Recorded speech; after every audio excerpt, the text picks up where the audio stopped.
اور ہر آنے والا عالم تمہیں سناتا رہے گا 3000 کتوں نے ایک عالم دین کو گرفتار کیا تھا. انگریزوں کی بات کر رہا ہوں. پھر یہاں پر آ کر کے پھر مجھے لے جائیں کہیں کتا ان کو کہہ دیا. جو جس کو سمجھے، جو جس کو سمجھے. انگریزوں کو تو کہہ سکتے ہیں نا. جس کے اندر میرے عزیزوں یہ بزدلی کی کیفیت تھی اور کفایت علی کافی کو گرفتار کر کے سولی پر چڑھایا گیا تھا. جرم کیا تھا؟ عشق مصطفیٰ میں بولتا تھا. قانوں پر مجھے بڑا ترس آتا ہے جو کہتے ہیں دنیا پتہ نہیں کیا کہے گی. 5 گرام کی ٹوپی ان کو بھاری لگتی ہے، 5 کلو کی پھٹی جینز پہن کر کے فیشن سمجھتا ہے. داڑھی اس کو بہت بھاری لگنے لگتی ہے، چبھتی ہے، چبھتی ہے، گڑتی ہے. روز اس کو نکال کر کے گٹر نالی میں پھینک دیتا ہے. اور داڑھی بھی بیچاری اتنی ضدی ہے، روز آ کر کے اس کو بتاتی ہے تو مرد ہے. وہ نکال نکال کر کے کہتا ہے نہیں ہوں میں. وہ بھاگ رہا ہے. کیسی حیرت کی بات ہے. تم ضد پہ اڑے ہو کہ نہیں ہوں میں، اور وہ بھی ضد پہ اڑی ہے، روز آ کے بتاتی ہے کہ تم مرد ہے. بیچارہ آخری دم تک ماننے کو تیار نہیں. اور حیرت کی بات ہے جب ان سے پوچھا جائے دنیا کا سب سے حسین چہرہ کون سا تھا تو سب ایک زبان ہو کر کہتے ہیں آمینہ کے لال کا چہرہ سب سے حسین تھا. پھر میں پوچھتا ہوں اس آمینہ کے لال کے چہرے پر جب داڑھی تھی تو تجھے عیب کیوں لگتی ہے؟ تجھے بری کیوں لگتی ہے؟ دنیا کا سب سے زیادہ حسین چہرہ میرے مصطفیٰ کا تھا اور وہ داڑھی والا تھا، داڑھی والا تھا. اور ایک بات ان عورتوں سے بھی کہتا ہوں جو عورتیں کھلے بال میں سمجھتی ہیں کہ یہ فیشن ہے، آدھے ننگے پن کو سمجھتی ہیں فیشن ہے. یعنی دنیا نے ان کو یہ بتایا ہے کہ ننگے رہنے کو فیشن کہتے ہیں، آدھے کپڑے پہننے کو فیشن کہتے ہیں. اگر آدھے کپڑے پہننا فیشن ہے تو تم سے زیادہ فیشنیبل تو بھینس ہے جو پوری ننگی رہتی، وہ کبھی کوئی کپڑا نہیں پہنتی. وہ جانور تو تم سے زیادہ فیشنیبل ہے، پورے اوپن ہے. جانوروں کی طرح دنیا تمہیں بنانا چاہتی ہے اور تم سمجھ رہے ہو فیشن ہے. فیشن وہ نہیں. نوجوانوں سے کہتا ہوں دیکھنا ہو تو خالد بن ولید کو دیکھو، عورتیں دیکھنا ہو تو میرے مصطفیٰ کی بیٹی کو دیکھو. بسم اللہ الرحمن الرحیم. الحمد للہ رب. السلام علیکم ورحمۃ اللہ وبرکاتہ. الحمد للہ، الحمد للہ الحنان المنان الذي خلق الانسان وعلمه البيان، والصلاة والسلام على رسوله سید الانس والجان وعلى آلہ واصحابہ ذوی الخیر والاحسان. اما بعد فاعوذ باللہ من الشیطان الرجیم. بسم اللہ الرحمن الرحیم.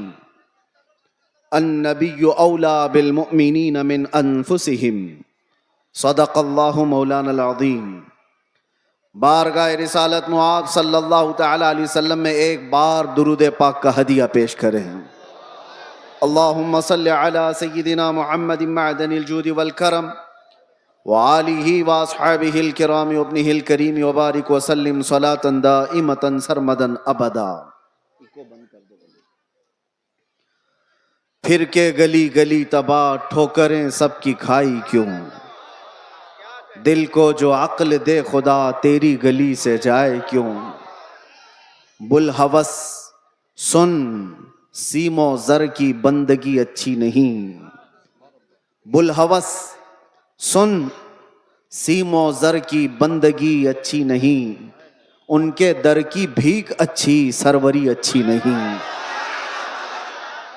ان کے در کی بھیک اچھی سروری اچھی نہیں.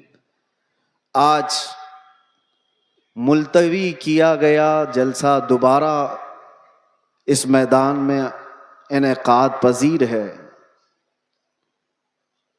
غالباً آپ حضرات کو یہ معلوم ہوگا 19 تاریخ کو ہی ہمیں یہاں آنا تھا. بہت سارے لوگوں نے افواہیں بھی پھیلا دی ہوں گی کہ یہ تاریخ دیتے اور آتے نہیں ہیں. اسی لیے بیچارے جو ایئرپورٹ پر ہمیں لینے آئے تھے وہ جب تک دیکھے نہیں انہیں یقین بھی نہیں تھا. کبھی کبھار ایسے حالات پیش آ جاتے ہیں، انسانی تقاضا ہے، بشریت کا تقاضا ہے. اور میں نے پانسکورا والوں سے کہا تھا زندگی باقی رہی تو میں خود اپنے تمام تر مصروفیات ختم کر کے چل کر یہاں ضرور آؤں گا انشاءاللہ. اور ان لوگوں کی محبت مجھے پتا ہے، چھوٹی جگہ سے لے کر آج ایک بڑے میدان میں آپ تبدیل ہو کر نظر آ رہے ہیں. لیکن مجھے یہ بتاؤ، ایک جلسہ کینسل ہوا تھا اس سے قبل، کینسل تو نہیں، میں نہیں آ پایا تھا، لیکن دوبارہ صرف تقریباً 20 دنوں کے بعد واپس یہاں پر رکھا گیا ہے. کیا اس میں کسی چیز کی کوئی کمی آپ کو محسوس ہو رہی ہے؟ نہیں ہوگی، اور انشاءاللہ نہیں ہوگی. بلکہ میں تو یہ سمجھتا ہوں کہ روز بھی ہم میرے مصطفیٰ کی بات کریں تو کوئی کمی نہیں آئے گی. یہ دیوانوں کا ہجوم پیسوں کے لیے تھوڑی نہ آتا ہے، وہ نیتاؤں کا جلسہ نہیں ہے. یہ 500 کے نوٹوں پر جمع کر لیا جائے. یہ وہ مجمع ہے جو رات کے 12 بجے بھی اپنی گردنیں حضور کے لیے دینے کو تیار ہے. یہ نبی پاک صلی اللہ علیہ وسلم کے عاشقوں کا ہجوم ہے، جس کے لیے ہر وقت برابر کا ہوتا ہے، ہر وقت برابر کا ہوتا ہے. لوگ مجھ سے اکثر یہ کہا کرتے ہیں کہ رات کے 12 بج گئے پبلک ختم ہو جائے گی، 2 بج گئے پبلک ختم ہو جائے گی. لیکن ہم نے دیکھا جس وقت جاتے ہیں سب بھرا مجمع اسی طرح ہے. میرے عزیزو، یہ مجھے نہیں، یہ میرے مصطفیٰ کو سننے کے لیے آتے ہیں. یہ نبی پاک صلی اللہ تعالی علیہ وسلم کی محبت کی برکت ہے. اور اللہ تبارک و تعالیٰ جب چاہتا ہے ہجوم کے دلوں کو ایک طرف متوجہ فرماتا ہے. رب تبارک و تعالیٰ کی نعمتوں میں سے ہے. اور ایک بات میں آپ کو بتا دوں، بہت دیر سے آپ کے اس منبر پر بیٹھے تھے تو ہم دیکھ رہے ہیں کچھ چیزیں ہمیں نظر آئی، اس پر میں آپ کو عرض کرتا ہوں. لوگ یہ کہتے ہیں کہ اتنی ساری چیزیں آپ نے دیکھی، مصیبتیں، پھر بھی اسی طرح سے بولتے ہو، پھر وہی انداز کے ساتھ چلتے ہو. ڈرنا تو چاہیے کہ حالات کیسے ہیں. سارے حالات کو دیکھو اور پھر ڈر کر کے آپ اپنے اعتبار سے مصلحت کا راستہ اختیار کرو. میرے عزیزو، مصلحت اور حکمت کس کو کہتے ہیں؟ اگر نبی پاک صلی اللہ تعالی علیہ وسلم کی عزت پر بات کرنے کو، خاموشی اختیار کرنے کو مصلحت اور حکمت کہتے ہیں تو ایسی مصلحتوں کو ہم لات مارتے ہیں. یہی مصلحت نہیں ہے. اس کو بزدلی کہا جاتا ہے، مداہنت کہا جاتا ہے، نفس پرستی کہا جاتا ہے. اور اگر دنیا اس کو جرم کہتی ہے تو یہ جرم ہم ہر بار کریں گے، 100 بار کریں گے. اپنے مصطفیٰ کریم صلی اللہ تعالی علیہ وسلم سے محبت کا اظہار جرم اگر کسی کو لگتا ہے تو یہ جرم تو ہم شوق سے کریں گے. یہ کسی کو لگتا ہو تو، ویسے تو حقیقت میں جرم ہے. لیکن دنیا نے آج دیکھا ہے کچھ وہ لوگ بھی ہیں جن کو آج ایسے کیڑے کاٹے ہوئے ہیں کہ ہم اپنے نبی سے محبت کا اظہار کریں تو بھی جرم لگتا ہے. اگر ان کو یہ جرم نہ لگتا تو آئی لو محمد کہنے پر کسی کو کیس نہیں کرتے. جرم تمہیں لگتا ہے. تم نے تو شاید 4-5 لوگوں کو یہ کہتے ہوئے سنا ہوگا، بند کر دیا ہوگا، مجمع میں آؤ، ہر بچہ یہی کہہ رہا ہوگا، بلکہ موت تک تو ہم یہی کہتے رہیں گے. یہ ہمارا ایمان ہے. میں جو بات کہہ رہا تھا وہ یہ ہے کہ یہ سارے حالات ہو جانے کے بعد بھی مسلمان پھر اسی انداز سے کیوں چلتا ہے؟ حضور پاک صلی اللہ تعالی علیہ وسلم کی محبت کی باتیں اسی انداز سے کیوں کرتا رہتا ہے؟ اس کے سامنے کسی کو مار دیا جاتا ہے، دیکھ کے سہمتا کیوں نہیں؟ کسی کی موب لنچنگ ہو جاتی ہے اس کے بعد ڈرتا کیوں نہیں؟ یہ ڈرانے والا سلسلہ 1400 سال سے دیکھتے آ رہے ہیں.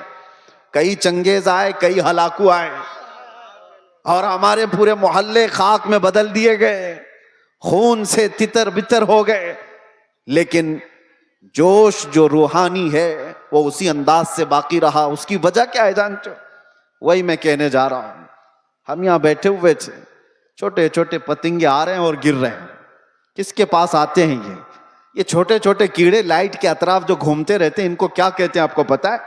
ان کو پروانہ کہتے ہیں. ان کو پروانہ کہتے ہیں. یہ لائٹ کے ارد گرد آتے ہیں, گھومتے ہیں, اپنی جان دے دیتے ہیں. جبکہ ان کیڑوں کو, ان پتنگوں کو معلوم ہے کہ انجام کیا ہے.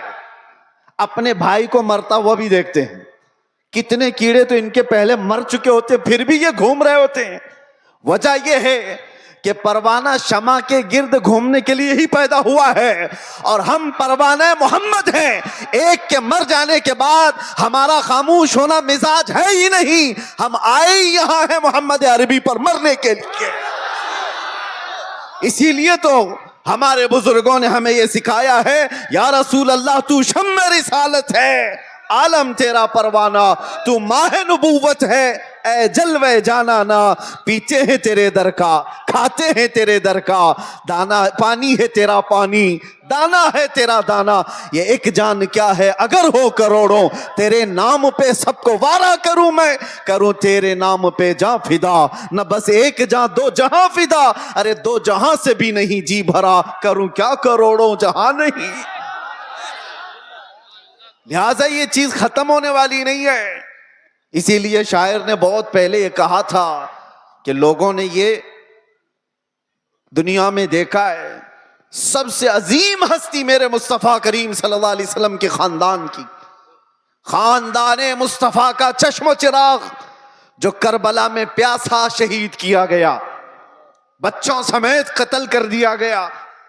اس حسین اعظم کا اس وقت جو مقام تھا, ان کے مقام کو کوئی نہیں پہنچ سکتا تھا.